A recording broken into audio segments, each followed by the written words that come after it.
З означает забота. Здесь лежит возможность воспользоваться скидками на различные виды услуг от 5 до 25%.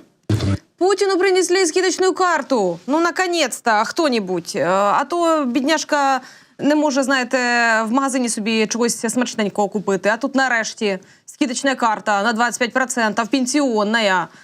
Могла би бути, але ні. Значить, це була презентація карти «Забота», яка діє виключно в Тульській області для сімей воєннослужащих. Хотіла сказати військовополонених, але, в принципі, десь воно так і є. Воєннослужащих.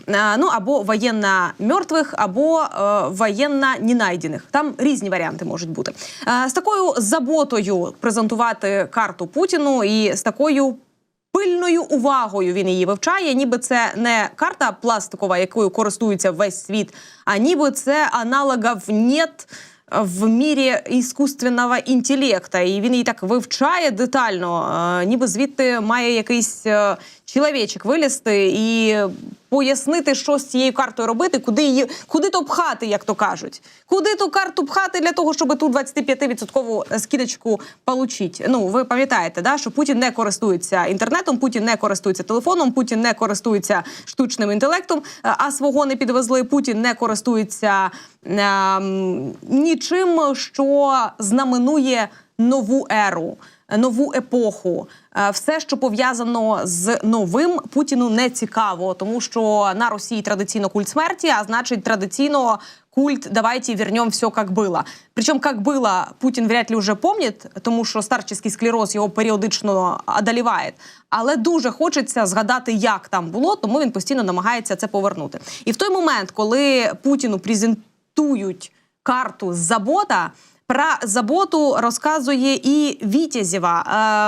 Работає така у Соловйова на каналі, яка традиційно плутає слова «знищення» і «освобождення». Що ж касається тих жителів... Я буду, певно, попереджати вас кожного разу, коли буду вмикати Вітязєву в нашому ефірі, тому що ви маєте стишити трохи звук, тому що цей голос виносити, я не знаю, в мене таке відчуття, що він струмом пробиває в кожний куточок мого мозку.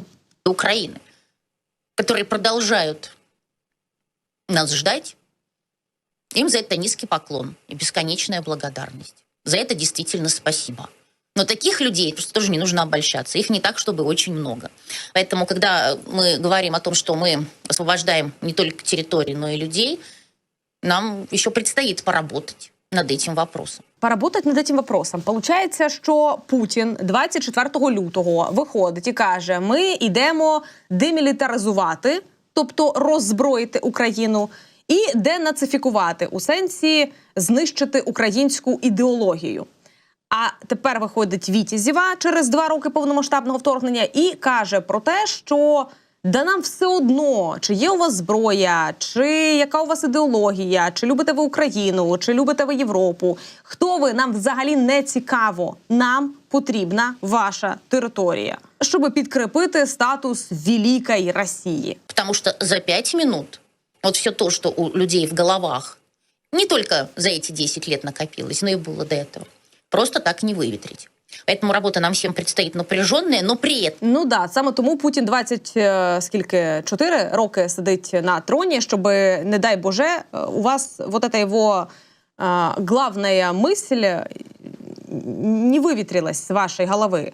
Ну тому що, знаєте, коли ізвілін много, ну коли мозок функціонує, то він може генерувати багато ідей, багато думок, багато нових сполучень в тому самому мозку відбувається, коли ви думаєте над вирішенням тієї чи іншої задачі.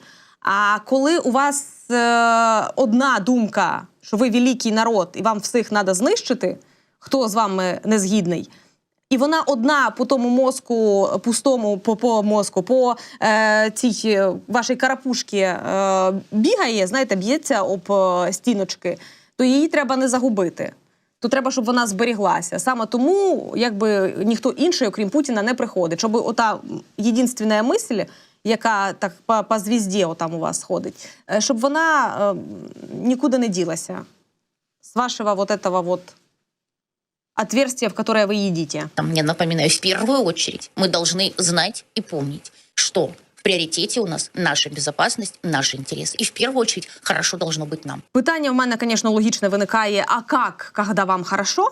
Дуже би хотілося дізнатися, як вам хорошо? Ви знаєте, як це, коли вам хорошо?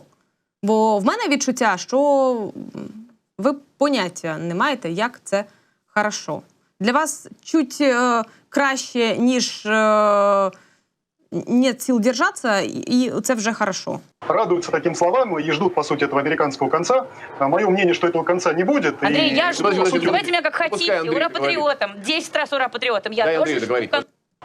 Дайте ей кто-нибудь американский конец, пожалуйста. Женщина так ждет, надіється і вірить. А наскільки це відповідає ідеології руського міра? Я перепрошую, сподіватись, надіятись і вірити тільки американському концу. Чи російський конець не образиться на вас, якщо ви засинаєте і прокидаєтеся з думкою про американський конець? Я, може, багато запитань ставлю, які для, знову ж таки, пустої російської голови дуже тяжкі для сприйняття, але чуть не сказала, подумайте про це на досугі, але потім зрозуміла, що і досуга нема, і думати немає про що. Саме тому на Росію повертаються трудові лагеря. Екатерина Мефодина, пожалуйста. Вот сегодня в строительной отрасли около 30% незаполненных мест вакансий. Считаю, что у нас в Томской области вообще нет сегодня безработицы, но... А що сталося? Вакансії є, а співробітників нема? Люди, о которых вы говорите, они приходят, им нужна отметка, значит, и они идут к вам в фонд занятости и, безусловно, получают пособие по безработице. Как вы считаете, может быть, рассмотреть вообще-то вопрос сегодня каких-то трудовых лагерей? Ведь это же все было, и, может быть... коллеги, почему вы смеетесь? Если на стройке нет бетонщиков, арматурщиков, сварщиков, электриков, не хватает. А де вони всі ділись, я перепрошую? А що з ними сталося? Дивіться, те, що їх немає і не хватає, це слідство. Хотілося б дізнатися першопричину. Що є першопричиною того, що вам не вистачає бетонщиків, сварщиків і людей на трудові спеціальності? Оскільки ми з вами вже домовилися про те, що я не буду вам рекомендувати подумати, давайте я за вас подумаю. Мені не важко. Дивіться. Значить, першопричиною може бути, раптом, можливо, війна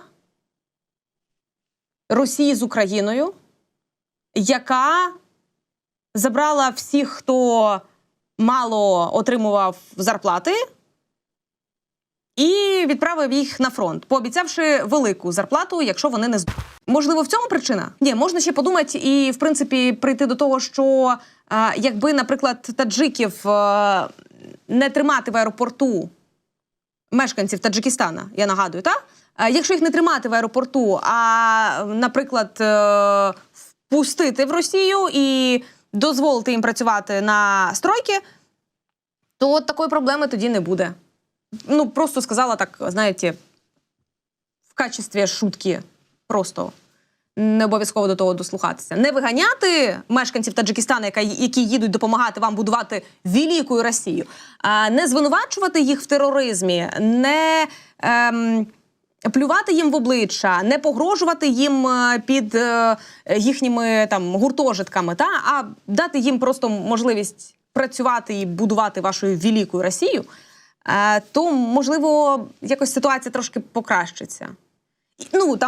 Якщо, знаєте, прям сильно заглибитися, то можна, звісно, повернути ваших русських мальчиків на територію Росії, і тоді вони будуть зайняті тим, що будуть будувати щось. Але це, звісно, дуже сложна мисль для вас. А людей, масса людей, которые просто не хотят работать и пользуются государственной поддержкой, но они просто, извините, тунеядцы, они, извините, черви на нашем теле. И, может, я плохо сказала, извините, но таких людей очень ведь много. И то, что вы говорите о тех мерах, которые вы сегодня предлагаете, они сразу не дадут результата. Какие-то некачественные люди, да? Черві на нашому тілі, говорить. Що, русських червями ще ніхто не називав. Ми казали, що вони мавпа з гранатою. Ми казали, що вони тупі тварин. Але червями, хоча, в принципі, вони ж, виходить, є добриво для нашого чорнозему. Якщо вони є добриво, то, відповідно, їх, десь приблизно так і є. А мені цікаво, а як відбулася оця трансформація? Я навіть покажу цей фрагмент. Вот вы знаете, я мечтаю, даже предлагала, говорю, давайте мы создадим в России Министерство счастья, да? От мені цікаво, як відбулася ця трансформація. Від Міністерства щастя, яке Валя Матвієнка пропонувала создати на території Росії, ви прийшли к трудовим лагерям. Потому что русские – это черви на теле России. Ленина на вас нет. Он бы сказал, правильной дорогой идете, товарищи. Не останавливайтесь, главное.